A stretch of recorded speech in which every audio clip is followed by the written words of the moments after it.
ഇടുക്കി കണ്ട വലിയ ഒരു ദുരന്തത്തിലേക്ക് അല്ലെങ്കിൽ അപകട വാർത്തകളാണ് ഇപ്പോൾ കേൾക്കുന്നത്. എന്താണ് ഏറ്റവും പുതിയ വിവരങ്ങൾ? ചീയാപ്പാറയിൽ ഉണ്ടായ അപകടം സംബന്ധിച്ച് പുതിയ ലഭ്യമായ വിവരങ്ങൾ എന്തൊക്കെയാണ്?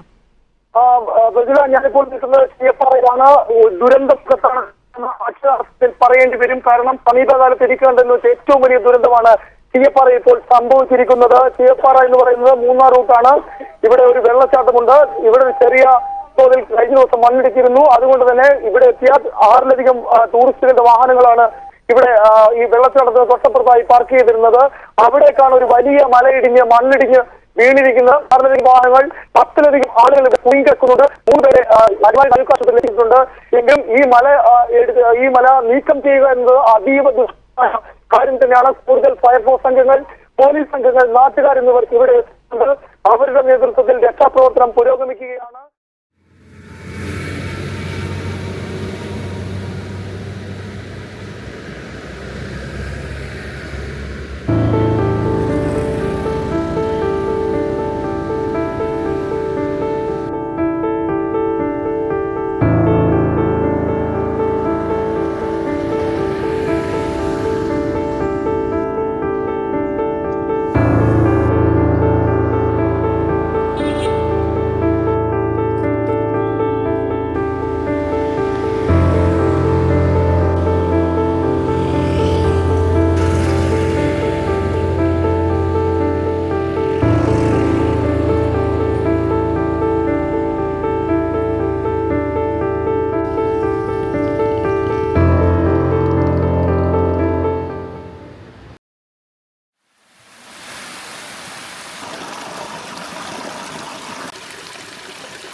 ഒത്തിരി നാളായിട്ട് ചിന്തിച്ചിരുന്നൊരു കാര്യമാണ് ഈ ചീയപ്പാറ വെള്ളച്ചാട്ടത്തിന് മുകളിൽ എന്തായിരിക്കും എന്നുള്ളത്.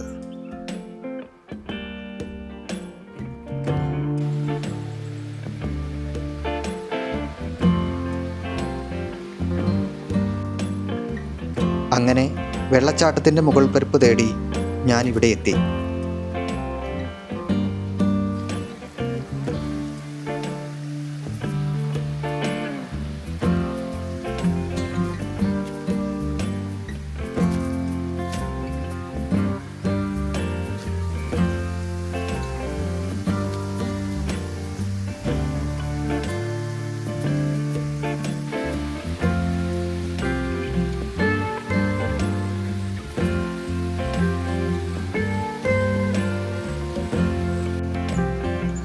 ചീയപ്പാറയിലെ വെള്ളം കുത്തിയൊഴുകുന്നതിനു മുമ്പായി നീരൊഴുക്കിൻ്റെ തീരത്ത് ഇങ്ങനെ പ്രകൃതിയെ കണ്ടും തൊട്ടറിഞ്ഞും അനുഭവിച്ചും കുറേയധികം നേരങ്ങൾ.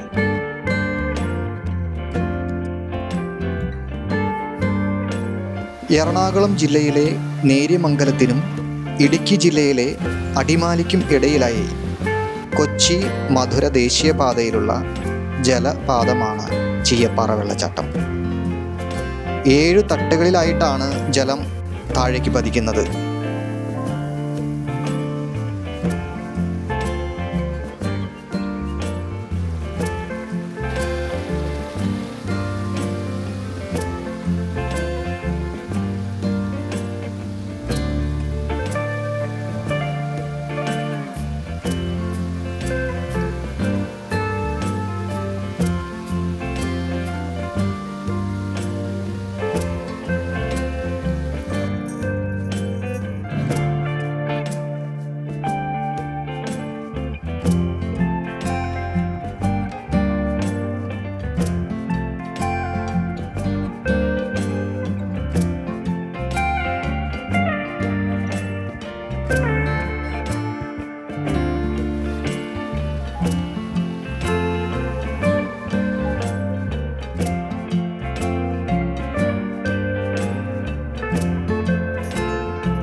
ഇവിടെ ഇടയ്ക്ക് ഓരോ പെട്ടിക്കടകൾ കാണാം.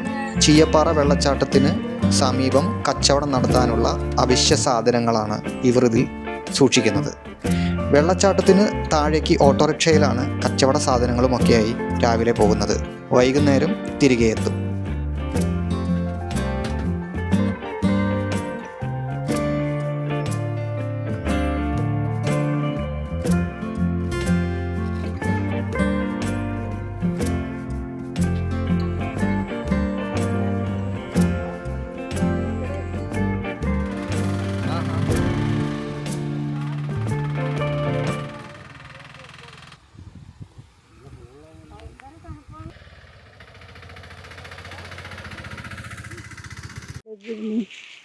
വിളിച്ച് പ്രാർത്ഥിക്കുമായിരുന്നു ഞാൻ കരഞ്ഞു. ഇവിടെ പ്രാർത്ഥിക്കുന്ന ഇവിടെ മെഴുകുതിരിയൊക്കെ വെച്ച് ഞാൻ പ്രാർത്ഥിക്കുമായിരുന്നു. ഇവിടെ ആൾക്കാർ വന്നൊരു നേർച്ചയിട്ട ആൾക്കാരുണ്ട്. ഇതാണ് എൻ്റെ വീട്. ഞങ്ങളിവിടെ വന്ന് താമസം തുടങ്ങിയിട്ട് ഒരു 10-60 വർഷത്തോളമായി ഇവിടെ കിടക്കുന്നത്.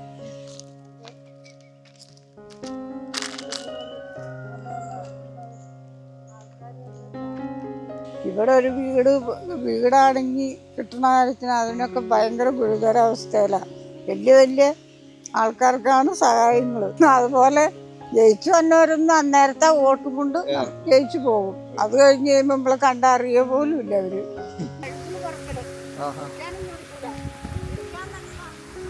വെള്ളത്തിനൊക്കെ ഒരുപാട് ദുരിതമൊക്കെ ഞങ്ങളിവിടെ അനുഭവിച്ചതാണ്. കൃഷിയാണോ ചെയ്യുന്നത്?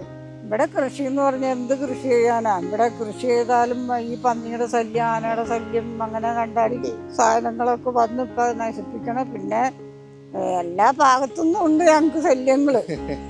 അതൊന്നും തുറന്നു പറയാൻ പറ്റാത്തൊരവസ്ഥയിലിരിക്കും. വേറെ മനുഷ്യന്റെ ശല്യമൊന്നുമില്ല കേട്ടോ, ഇല്ലാത്ത പറയാൻ കൊള്ളൂ. വെള്ളം മഴക്കാലം ആകുമ്പോഴേ ഇവിടെ കൂടുന്ന സമയത്ത് ഞങ്ങളുടെ വീട് ഒറ്റപ്പെട്ടു പോയത്. ഞങ്ങൾക്ക് ഇറങ്ങി ഓടാനൊന്നും പറ്റൂല. അതിനകത്ത് ഇരുന്ന് ചാവാന്നല്ലാണ്ട് ഒരു രക്ഷയില്ല. അപ്പൊ പലതവണയും ഞാനിങ്ങനെ ഇവരോട് ഞങ്ങൾ ആവശ്യപ്പെട്ടിട്ടുണ്ട്. ഞങ്ങൾക്ക് ഇവിടുന്ന് ഒരു വീട് നന്നായിട്ട് തന്നെ ഒന്ന് ആവശ്യപ്പെട്ടിട്ടുണ്ട്. പക്ഷെ ഇന്ന് വരെ അവർക്ക് അത് തോന്നണില്ലായിരിക്കും. അത് നമ്മുടെ പ്രശ്നം എന്നാന്ന് അവർ മനസ്സിലാക്കണില്ല. വരുമാന മാർഗം എന്ന് പറഞ്ഞ ഇപ്പൊ നമ്മൾ ഇതിനകത്ത് മടുത്തു കഴിയുമ്പോ നമ്മൾ എന്തെങ്കിലും ചെയ്തില്ല നമുക്ക് വയറ് വിശക്കൂലേ? വിശന്ന് പച്ചവെള്ളം കുടിച്ചൊക്കെ എന്തോരം നേരം നമ്മൾ ജീവിക്കണത്. അപ്പൊ വല്ലവരോടും ചോദിക്കാൻ പറ്റുമോ? ചോദിക്കുമ്പോ അവരോർക്കും ഇവര് വെറുതെ അവർക്ക് പണിയെടുക്കാൻ ആരോഗ്യമുള്ളവരെ ചുമ്മാ നാടകം അഭിനയിക്കണം. എൻ്റെ ചേട്ടനാണ് ഉരുള് പൊട്ടി 10 വർഷത്തോളം തളർന്ന് കിടന്ന് കിടക്കുമായിരുന്നു എൻ്റെ വീട്ടുകാരൻ. ഇപ്പോഴും അതെ ഇവിടെ ചീയപ്പാറ ഒരു ദുരന്തം ഉണ്ടായതാ. എന്നിട്ട് അത് ആകെ തളർന്ന് കിടന്ന കിടപ്പായിരുന്നു. കൈയും കാലൊക്കെ തളർന്നു പോയി ചത്ത മനുഷ്യൻ്റെ കൂട്ട് ഇവിടെ കിടന്ന് അതിനെ വാരി തോളയിൽ ഇട്ടുണ്ടൊക്കെ നടന്നു ഞാൻ. എൻ്റെ ജീവനും പോയി കിടക്കാതെ കാരണം അതിന് ചോദ്യമൊന്ന് പട്ടയുണ്ട്. അപ്പൊ അതും സ്വീകാര്യമല്ല എന്നൊക്കെയാണ് പറയണത്. അങ്ങനെ ഇരിക്കുമ്പോ ഞങ്ങള് എന്ത് ചെയ്യണം എന്നുള്ളൊരു ഇതിലിരിക്കുകയാണ്. ഇന്ന് വിറച്ച് അത് വടിക്കോലയിൽ പോയേക്കുന്നു. എനിക്ക് താഴെയുണ്ട്. ഇവിടെ ഇരിപ്പുണ്ട്. ഈ അവിടെ നിന്ന് വരുമ്പോ ഫസ്റ്റിലിരിക്കുന്ന ചേട്ടൻ ആന്റണി ബേബിന്നും വിളിക്കും.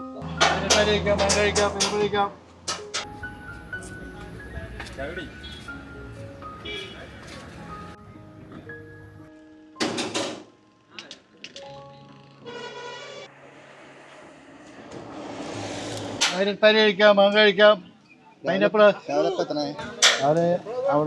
അവിടുന്ന് രാവിലെ 7:30 വരും അല്ലേ? ഇവിടെ വന്നാൽ ഇവിടെ ആകുമ്പോൾ 8-9 മണിയാവും. ഇപ്പോൾ ഇതൊക്കെ തീരുമ്പോഴത്തേക്കും രാത്രിയാവും. ഇല്ല, രാത്രി 5-5:30 പോകും. വൈകുന്നേരം 5:30 പോകും. ഈ കക്ഷി ചീയപ്പാറക്കാരുടെ ഇഷ്ടത്തോഴരിൽ ഒരാളാണ്.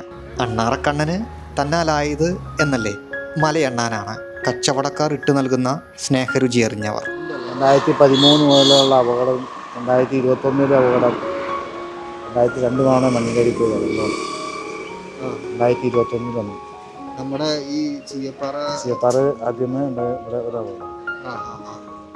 അതിനകത്ത് എൻ്റെ ചേട്ടൻ്റെ കൊച്ചു മരിച്ചുപോയി. വേറെ പാലക്കാട് നിന്ന് വന്നൊരു കൊച്ചു മരിച്ചു, പെൺകൊച്ച്. പിന്നെ ഒരു തൈസിലായ ഡ്രൈവർ ഇതൊക്കെ മരിച്ചു.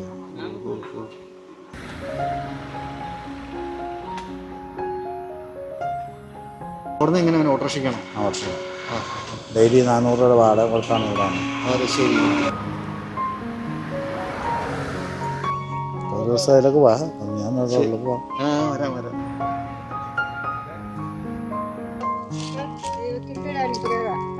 തീർച്ചയായിട്ടും നമ്മൾ ഇതില്ലാത്തവർ എത്ര പേരുണ്ടെന്ന് അറിയാമോ?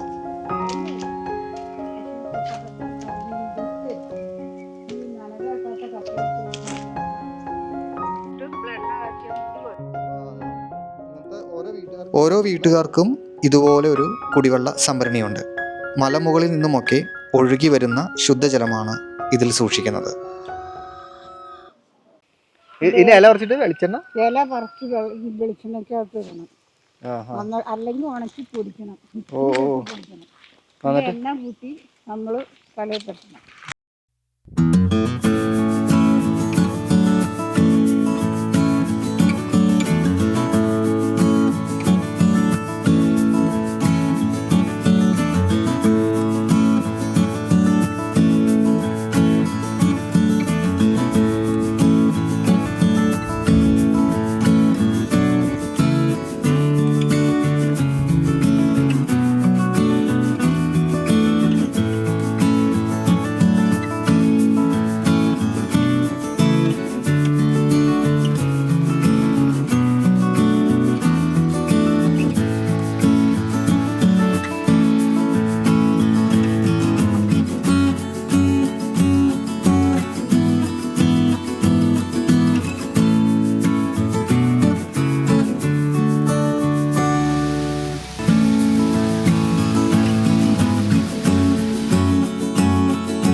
ചീയപ്പാറയിൽ വെള്ളച്ചാട്ടത്തിൻ്റെ നീരൊഴുക്ക് കൂടുമ്പോൾ ജീവിത പ്രതീക്ഷകളുടെ തിരയിളക്കങ്ങൾ കുതിച്ചു ചാടുന്നത് ഇവരുടെ മനസ്സുകളിലാണ്.